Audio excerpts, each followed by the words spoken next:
The Three Down Greencast is brought to you by the Pile of Bones Brewing Company. Taproom now open at Sass Drive and Cameron in Regina. Welcome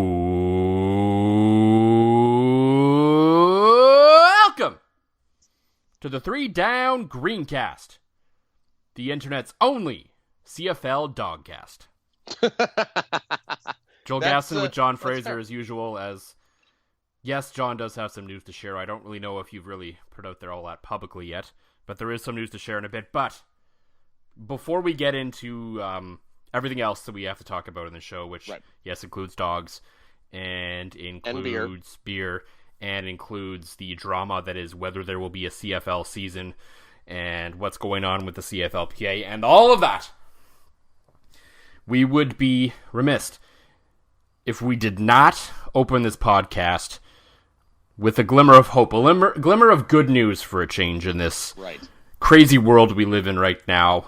And it's about a Canadian football player, so there is actually some relevance to what we're talking about here, at least. It kind of works. It is in our wheelhouse. It is barely, but it's in there. Whatever our wheelhouse is, it's in there. Well, normally our wheelhouse is embrace the dumb, and this is like embrace the smart.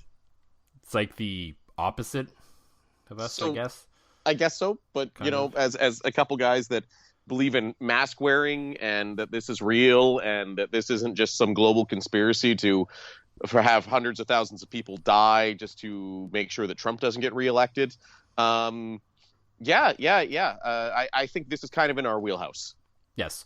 So, of course, we're talking about Super Bowl champion, Chiefs offensive lineman, former U Sports star, Laurent Duvernay-Tardif.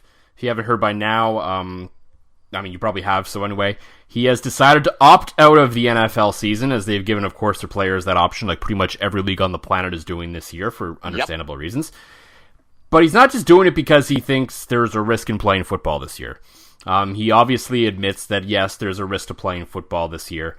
But what he said was the line that really stood out to me in his statement, where he said, "There is no doubt in my mind that Chiefs medical staff have put together a strong plan to minimize the health risks associated with COVID-19, but some risks remain. This is one of the most difficult decisions I have had to make in my life, but I must follow my convictions and do what I believe is right for me personally. So I've decided to take the opt-out option negotiated by the league and the NFLPA. Being at the front line during this offseason has given me a different perspective on this pandemic and the stress it puts on individuals and our healthcare system.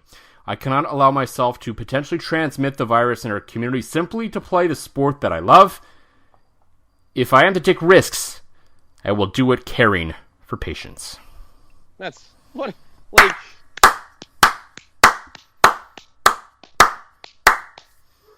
Just, I could hear your dog enjoying the clapping on that one there. Mo was wondering what the hell was going on, but this is just like, if he wasn't already one of my favorite athletes in the NFL, he may have just become my favorite athlete in the NFL, which is just it's so cool. Here's a guy at the front lines of it that, let's face it, there are probably more people that could fill in his spot on the offensive line for the Kansas City Chiefs than there are doctors that are qualified like him to provide the care that he needs to care here in Canada. So he's much more needed here. He's made his own decision. He's done it nobly. And, he's always taken such pride in his studies and being a doctor first and a football player second.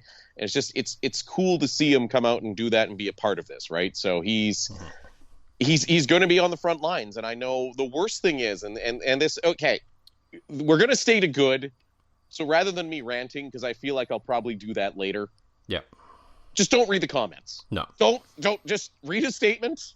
Read the love. Do not read the comments, because holy crap. Everybody read the quote tweets. The quote tweets are generally good, but yeah. Yeah. Do not read the direct replies. It is it's a thing. And most importantly, it doesn't matter what Joe Public thinks at the end of the day. When his teammates, because I believe Patrick Mahomes had some glowing things to say, and then Andy Reid comes out and is saying, he has a great deal of respect for the decision that Larry, as they call him, has made. because, they're American and they can't say Laurent. I'm Canadian and I can barely say it, Gas, so I can't fault them for that one. Well, it's funny. In this quote here, it says, "I'm a huge Larry Duvernay-Tardif fan." So isn't the last name more difficult than the first name in this case? But anyway. I would agree. Put it this way. There's a reason I've never said his last name on any form of media ever. Yeah. Because I know I'll get it wrong.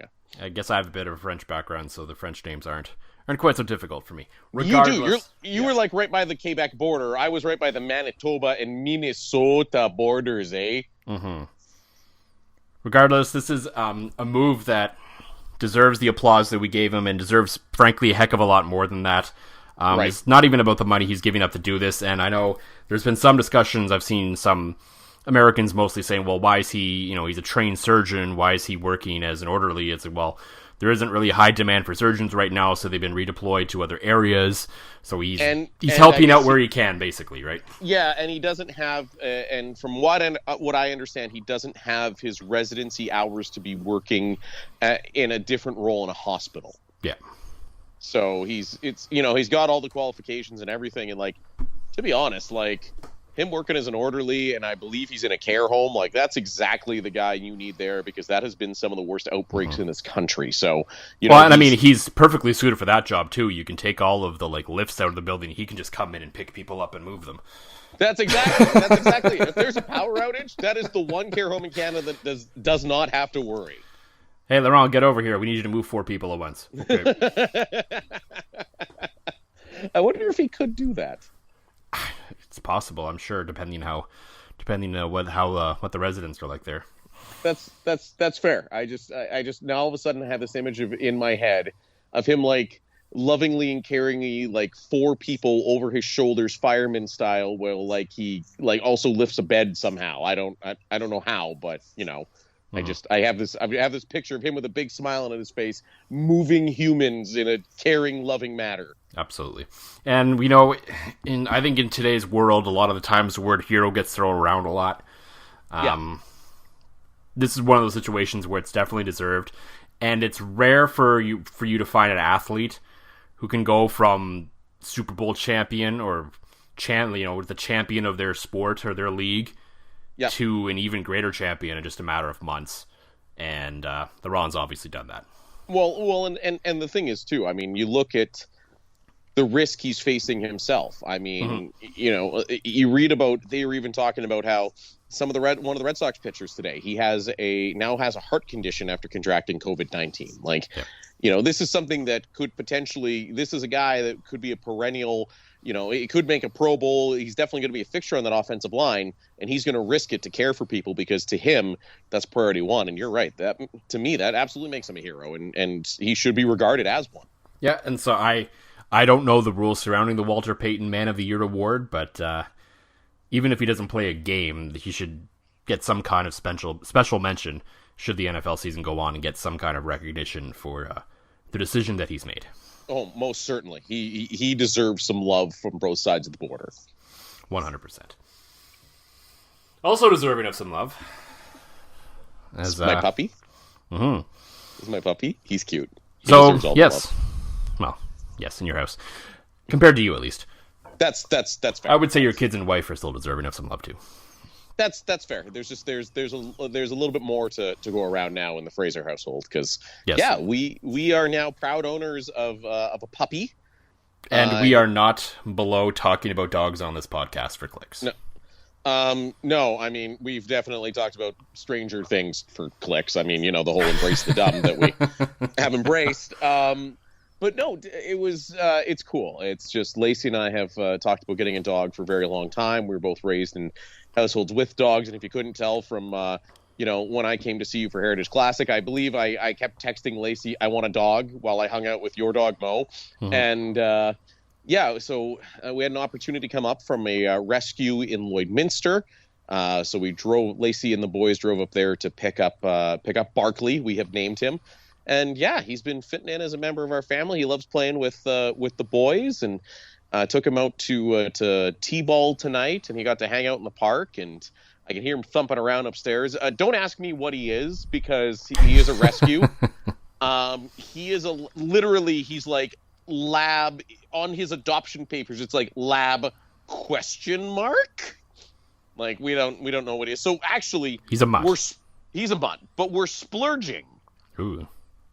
on a DNA test to find out exactly what he has in him. You're actually gonna do the test, eh?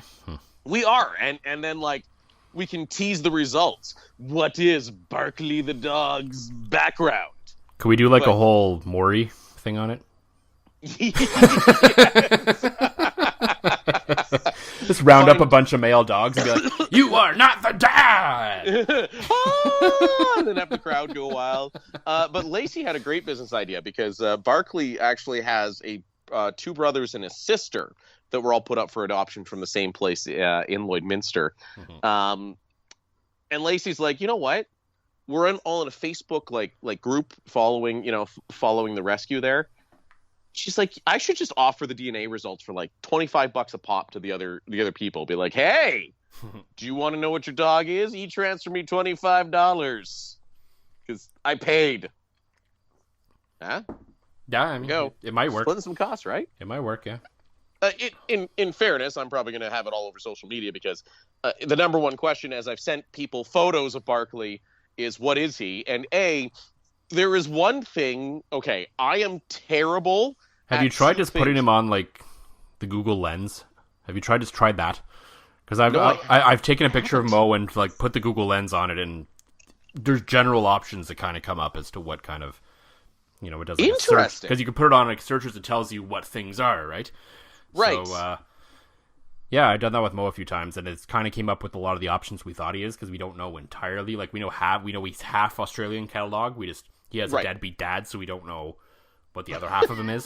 Deadbeat dad. So we can make we've got two dogs eligible for the Maury episode now. Yeah. Well, we have an idea of what he is. We just don't really care enough to. Fair enough, and we have no idea. So hence why the DNA test, but. Yeah, it's been good. It's nice having the dog around. I mean, it does feel like having a newborn in the house again because we've been putting his kennel into my bedroom because Lacey's obviously with our youngest in a different room. So I get to listen to the bit of whining and get up in the middle of the night while it still has his tiny small bladder before he becomes a giant doggo. So. It's been good, and he slept well last night. I feel like talking about a newborn kid, but lots of love for little Barkley, and he's giving kisses and hugs and cuddles, and he's a little quiet, loving dog that at one point is going to be a huge dog. Yes, at one point they do kind of grow out of it a little bit. I don't know but I mean. He still cuddles on the couch, but I have pictures from when he was a puppy, and he would like lay on me, or I would be able to like lay beside him on the couch. But no, not anymore. Yeah, Barkley's kind of got this thing where, like all dogs, he loves shoes, but because Connor, my youngest, moves so slowly, he's always going after Connor's shoes while they're on his feet. So I never really went after shoes. No. Yeah, Max knows to run, and Max and him will then play with Max running around and screaming around the house. Yep. While Connor just gets annoyed because his feet are constantly getting eaten by this new puppy. You wanted this. That's right. I mean, hey, he looks at him and goes, he's not speaking. He's not quite two, so he's not speaking quite clearly. But he can say Barkley. He'll point at him and go, Barkley, Barkley, Barkley, and then he'll go and eat his feet, and then it's tears and terrifying and stuff. And hey, you know what? It gives me an excuse to get off my fat ass in the mornings and go at least throw the ball around the backyard, if not take him for a walk when he's a little bit older. Because I didn't know, like, I learned something today that when they're puppies, they're like bones aren't quite like grown together. So like it's mostly like muscle and cartilage, and by either overworking your dog or your puppy or having them jump off things and climb on things, you could potentially do long-term damage. I had no idea. So, starting it pretty slow, like a pitcher coming back from Tommy John surgery. Well, and they generally don't like walks at first either. So no, you got to train them into it. For some reason, you have to train them into it, and then they become obsessed with it. Right. And then all of a sudden it's their favorite thing on earth. But Barkley's been enjoying the fetch. He's just not so good at the finding something sometimes. So if I, kind of get a hold of one in the backyard, he'll stare at me like, okay, where did it go? I'm like, it's over there. And also that might be a sign that, yeah, I have to mow my lawn, but we'll put that part aside. That has nothing to do with anything right now. And I think Mose knows we're talking about him and dogs because I just heard him sniffing at the door. So. He would. That Mo is smart and cuddly. And eventually they'll be able to hang out and play, and we can all just hang out together once the pandemic's over. Yes, absolutely. Until then, we will have to continue to drink beers remotely as we've done 261 kilometers apart for the last 3 years, or however long this podcast has been on. It feels like it's been forever. I don't know. That's fair. It feels like, has it been 3 years? I don't even know how long it's been at this point. I think we are into 3 years. Okay. Which is funny, because, like... If only there's some way we could go on the internet to find out. It might be... Okay. We might be into our third... I'm trying to think how many times I've paid you for the server fees. I don't know. I feel like I've just forgotten to tell you how much you owe the last couple of years, and then it's kind of worked out as whatever, as I just kind of roll it into the curling fees. So that's fair. It all kind of works, or the hosting fees. It all kind of works out together. Yeah. So okay, that makes sense. Yeah, but yeah, no, that all works out. But yeah, I think we are into year 3, and it does feel like forever, but it feels like a good forever. Like, it doesn't feel like frick, I gotta record my podcast tonight. It's like, ooh, I have an excuse to go buy some beers and hang out with Joel and talk about stupid things and occasionally get very angry and yelly. Yes. That not is at it. you. No, of course not. Of course, but not publicly anyway, no. You are one of the people I can safely say I've never been mad at. Okay. So there's that. I find your jabs are always good natured and usually deserving, like the old lines about me not watching any of training camp. Mm-hmm. Those were when you're like, hey, training camp's over there, and I'm like, yeah, but you guys are over here, and I'm having more fun visiting. I'm not sitting there counting reps for, the sixth stringer from Division III Texas A&M AT&T Technical College. That wasn't a very good made-up college. I know. It was one of those sentences it was one of those names I started someplace and hoped I could find something funny halfway through, and it just didn't come to fruition. It was a real Michael Scott moment. Story of your life. That's fair. Anyway, the point I was going to get to was 261 kilometers apart as always. We're drinking beer. John, what's in the glass this week? Went back to the classic. Not hard to go back to the classic. The official, unofficial beer of the Three Down Nation Greencast. That being the Pile of Bones White IPA. It is hot AF outside. It is summer. It is crisp. It is hoppy. It is fruity. It is delightful. And the lady at the liquor store screwed up and charged me for 2 4-packs of this instead of a 4-pack and a 40-pounder of vodka. So I can never show my face in there again because I'll feel overwhelmingly guilty. But thankfully, just change your mask and they probably won't notice. Oh, that's a good idea, because I was wearing a mask, so all she saw was the, Eugene Levy-esque eyebrows. Maybe if I trim up my eyebrows, never have a clue. Absolutely. Not that we recommend defrauding businesses. No. And in fairness, had I noticed at the time, I would have said something. Mm-hmm. But it was one of those things, I was just again, lack of sleep because of a puppy and 2 kids. It was like, it's this much. Tap the card, walk out. And then it was one of those feelings when I got home, I'm like, wait, that didn't seem right. And I checked the receipt and went, crap, I'm going to hell. Well, I mean... Well, that was established anyways, but, Mm-hmm. For me this week, I picked up a 4-pack of the Watermelon Goza, the new one from Rebellion. Oh, yes. It is quite refreshing and delicious, and I find, unlike their other fruited sours, this actually has the nice little sour tang to it. Oh. Because I found the Rebellion sours, generally, their straightforward sours, are more closer to a fruit beer than a sour, in my opinion. Oh, okay. Not that that's bad. If you like that as what you're into, that's cool. But when I'm expecting a sour, I expect to taste that little bit of sourness to it. Right, yeah. But this one, as it goes, it definitely does that. So it's wonderful.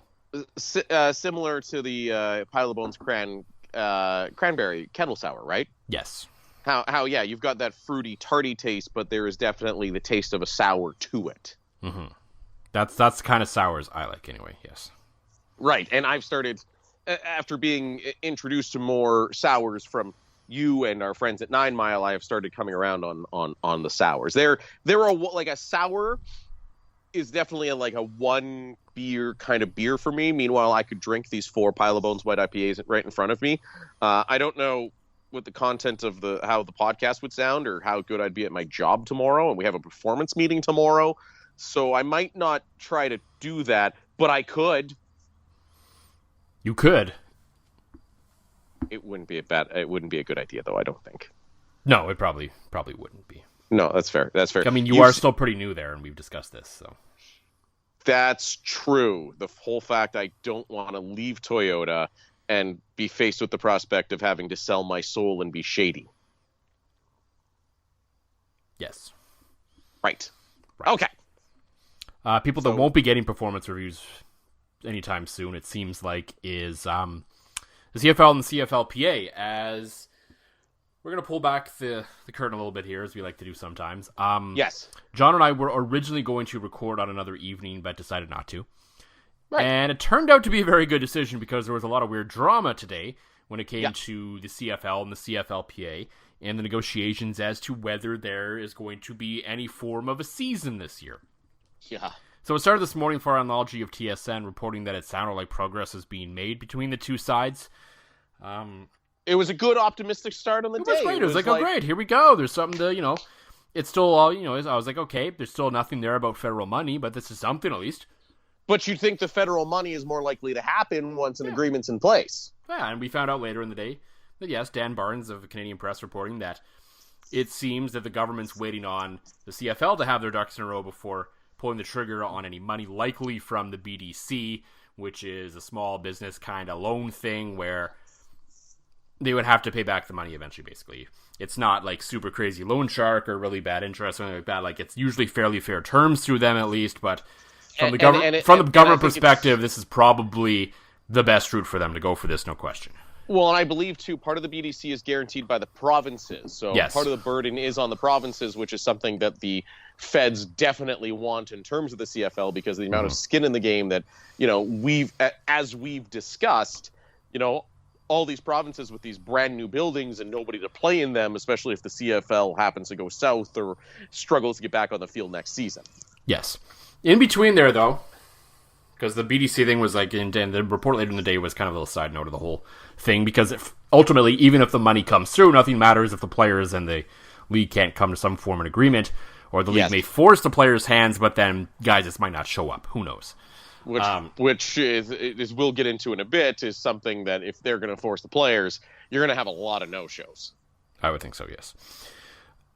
Is in between, president of the CFLPA, guy who probably knows a thing or two about what's going on in this whole thing, quote tweeted Farhan's report and basically called the whole thing baloney.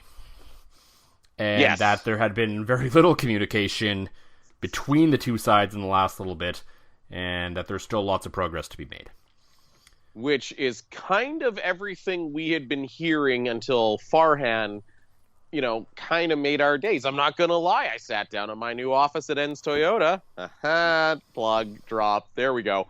And I saw Farhan tweeted that. I'm like, hey, I would say outside of our boy Dunk, if there's a scoop that's been broken by anybody in the CFL, the guy I would trust number 2 is Farhan.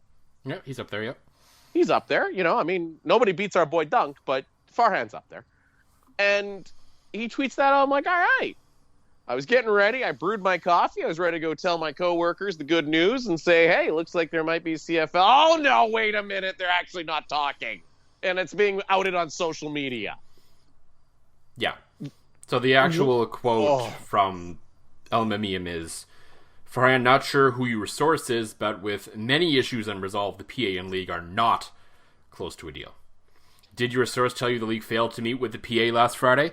I won't speak on what football ops are being directed to do, but we haven't seen it. Like, this whole thing, like, the optics of the CFL and the CFLPA fight are starting to look worse than the optics of the baseball owners against the baseball players before they finally are going to have their likely COVID-shortened season here right away. And that's just going swimmingly right now, too. Yeah. Oh, yeah, that's going awesome. It's a great thing when nobody gets along. It's just, at first, like, the NBA players and Major League Soccer and lacrosse players and the NHL, again, and shout out also to the NWSL, the Women's Soccer League, that had an entire tournament without a single freaking case. Yes, absolutely. Like, there are some leagues, the leagues that basically worked best with their players are having great success.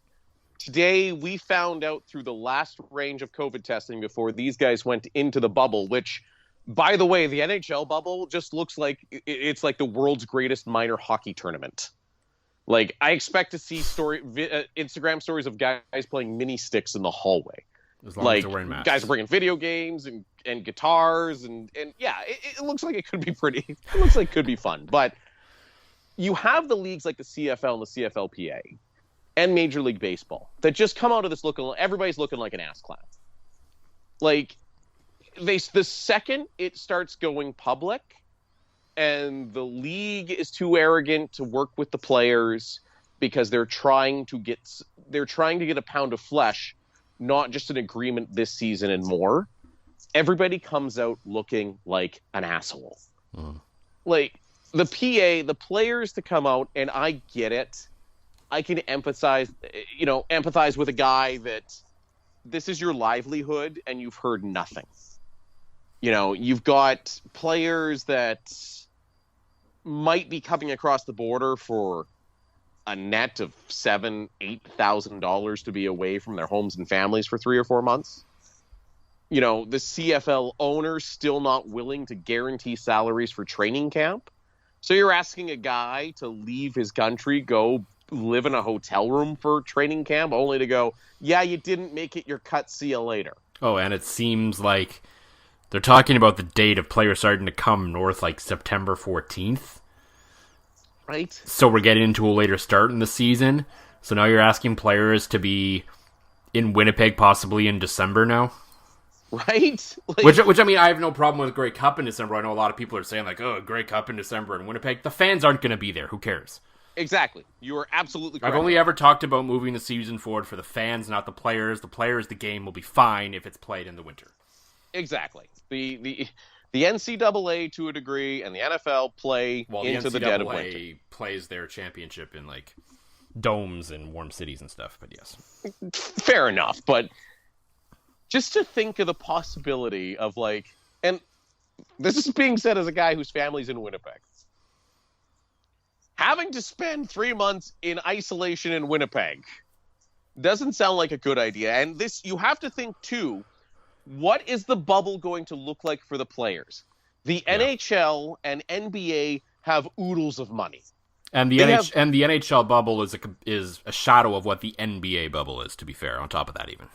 And you're absolutely right. And the NHL bubble still looks like the Carolina Hurricanes were at BMO Field playing, like, you saw them playing spike ball and football at BMO Field, just kind of taking it in. And, they got bars and restaurants for the guys. And, they've got portions of downtown Toronto and a big portion of downtown Edmonton, basically where guys can, you can get out, you can stretch your legs, you can go for a coffee, you can go watch the games, you can go for a beer after the game, which, as an aside, I'm glad you don't have asshole beat writers there that are the kind of old curmudgeons that would go, oh, so Jonathan Taves had a beer with Sidney Crosby after his team lost 5-2. Clearly he doesn't care about winning cups. Like, let him hang out.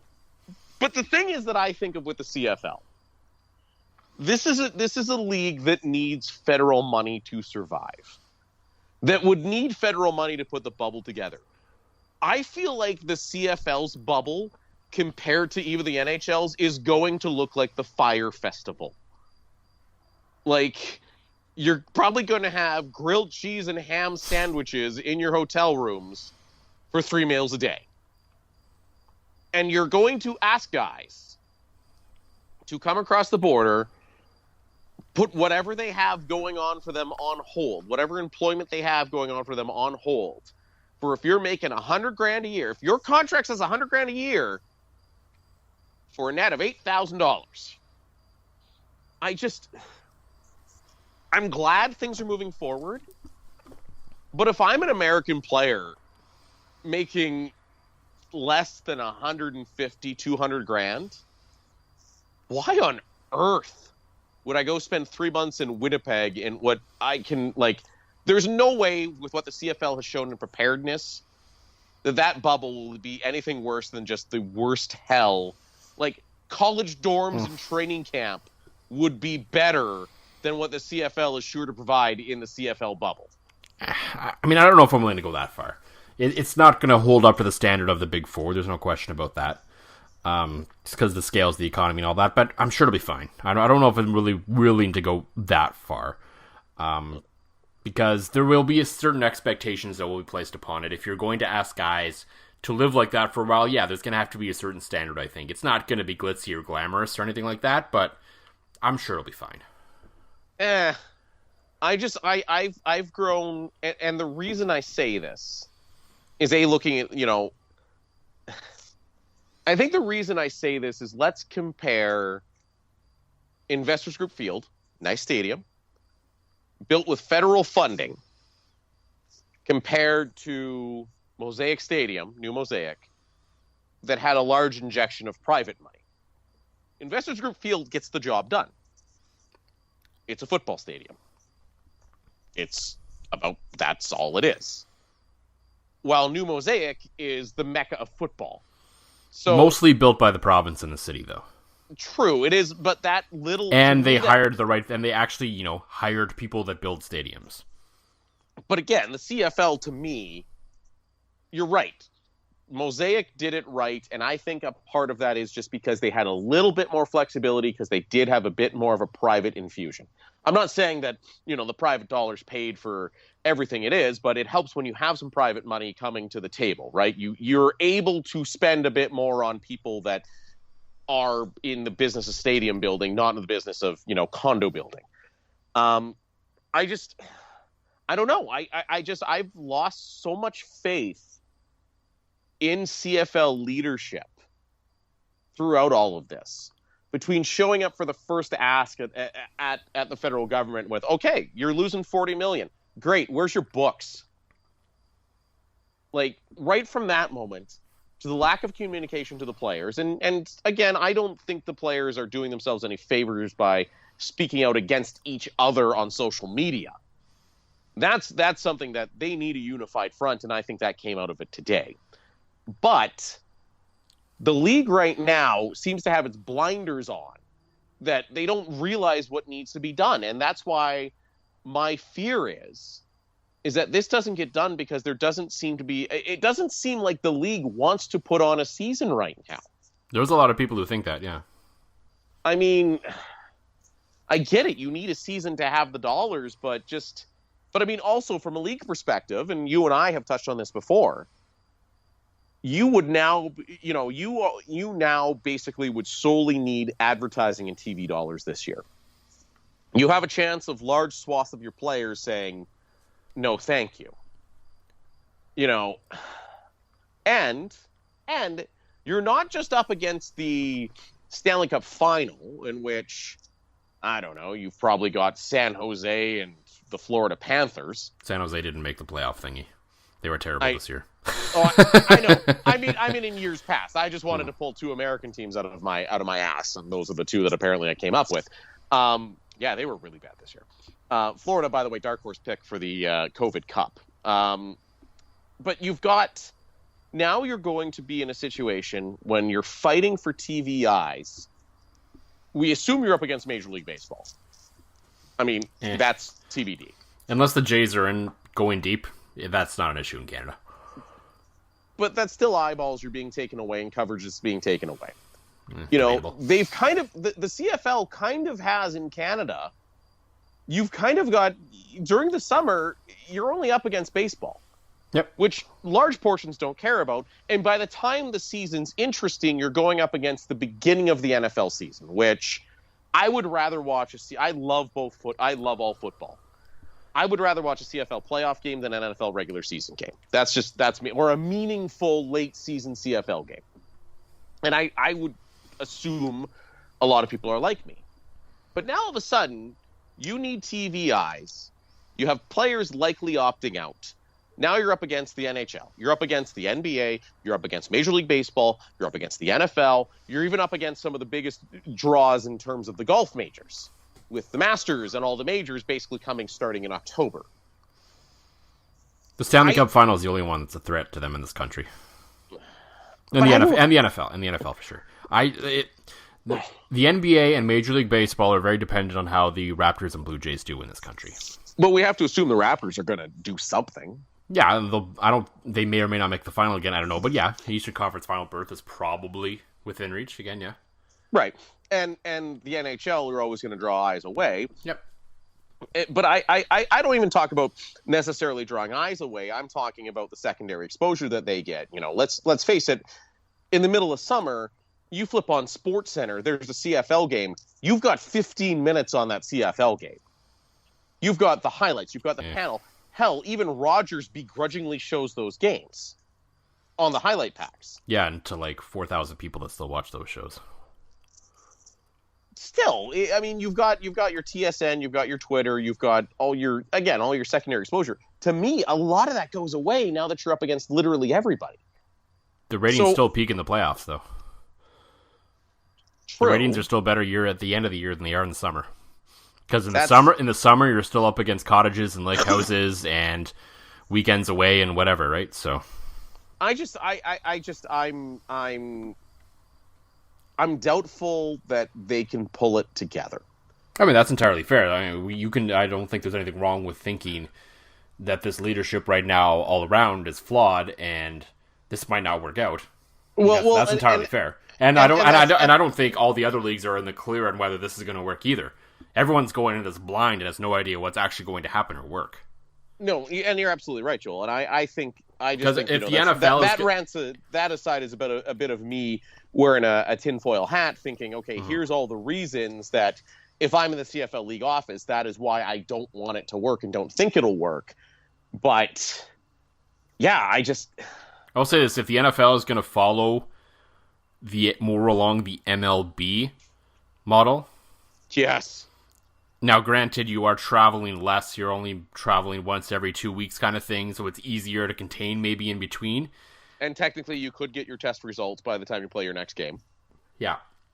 Granted, all of that, it is still far less safe than coming up with multiple bubbles. No, absolutely. And even though the NFL, have you seen the video where they're mandating like these special face masks now for the players? Yeah. So they're doing more than baseball. Yeah. But yeah, I still can't. I mean, the bubble is the only way to go. I mean, you look at right now with MLS had their hiccup, but the NHL has basically said everybody is clean going into the bubble, and don't let your match on Tinder come into the bubble and screw this all up for us here. So, yeah, the CFL and the bubble model is correct. The league doesn't seem motivated to do it. Like, it seems like they're going through the motions without any heart in the fight. Like they're doing everything. Like, they're basically like when a girl ghosts you when you're texting and you're going to go out on a date and all of a sudden she falls off the face of the earth.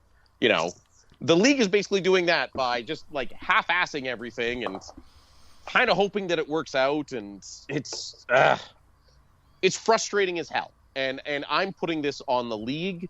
The players are not helping themselves, but I put this squarely on the league that if there is not a season this year, which I don't think there will be. And it's not the media's fault for reporting what people are saying. Oh my God. Oh my God. But we're messing with people's livelihood. Shut the front door. We are literally reporting on what, I get it. You're in a country in which the media is the enemy and robble, the media is the worst, blah. But, literally, our website has done nothing. And TSN has done nothing but go out and say, hey, this is what people are saying. Most of them literal quotes from people. Exactly. Maybe you guys should talk to each other. But oh, wait, the CFL doesn't really want to because they don't really want to have a season. And the players are in a position where, you know, they don't seem all that. There's not that much cohesion with the players' union. Like, somebody needs to figure it out here. Like, players, unified front, league, act like you want a season, get on a Zoom meeting and figure this thing out. The good news is, on Monday, the players did hold a town hall meeting where some 400 players apparently attended, which is a lot. Not intended personally, obviously, it was like a conference call kind of thing. Right. And from what we know now, we'll see how the fallout is over the next few days following it. But as of right now, all the comments since then, including some comments from some players who had issues with what was going on, they're all saying the same thing now, it seems like. So whether they're all together in kumbaya right now or not, we'll never really know. But I hope at the very least within this town hall, the message was, guys, we can't be fighting each other publicly. This is what this union has done forever, and that's why the league has always walked all over them, is because for whoever the commissioner is at the time, it's a lot easier for him to get 9 owners or 9 board of directors, depending on the the public team and all that, together to have a unified front up against like 600 players, and they're just all over the map all the time. Yeah. And that's, the leagues where the players' unions have some degree of success are the players' unions that show a unified front. Even though we know, because there's so many of them, there's no possible way you could actually have a true unified front, but you at least present it. Yes. And the CFLPA has never done that, ever, and that's why they continue to get walked all over by the league, and it's happening again. It is, and which is funny because, like, I don't think there's been more incompetent people in charge of the league through this whole pandemic. You can't smoke and mirrors it with your town halls and your photo ops and your hugging of fans at a Grey Cup right now. Your skills are being put on the table, and the league is failing spectacularly. So the fact that the league still has some pull over the players' union, and this speaks to just how broken that players' union is and continues to be. And the sad thing about this all, we knew in May. Oh, this was not this is not a surprise at all. No, how on earth did you not come together in April or May with that messaging, we need to believe? And how did you not, as a players' union, put on pressure to the incompetent league office that, hey, we need to figure something out ASAP if we're going to get any kind of a season and any kind of a salary? Because again, let's do backwards math here. Let's say you get half your season in. Right? Let's say you go to the bubble, you get half your season in. All of a sudden now, you're being asked to quarantine when you come up or before you come up, and you're being asked to quarantine when you go back home. Well, now you're making a little bit more money, and it's almost justifiable to come up. But again, it's just the league dragging their heels, showing up unprepared for the federal presentation, the players all taking shots at each other left, right, and center. It's a bad look for the league and the players. It's this whole pandemic. Like I said, I thought the biggest ass clowns of the pandemic were Major League Baseball and their players' union and their owners. The owners trying to screw over the players by, sneaking in a whole bunch less money. But man, the CFL has quickly overtaken it. Like it's a mess. And these guys had months to figure out, and both sides need to look at themselves in the mirror when this season gets canceled and go, wow, we really effed this up. We're going to end this episode on a good note again. Yay, like we started on a good note. It's going to be a quick good note. Congratulations, Edmonton, on finally being forced to do the right thing. Yay! We were pretty harsh on them last week, so we will, or whenever we recorded last, we will give them some credit. Not all of the credit, because it should have been done a while ago, and it could have been a good PR move to make it look like their own accord, instead of sponsors pulling out left, right, and center, and pressure mounting from just about everyone except for a few people to finally make the right decision. Hey, about time, Edmonton. Nice to see that you made the right call because you felt morally obliged to, not because everybody was pulling their money. Stay classy, Eskimos!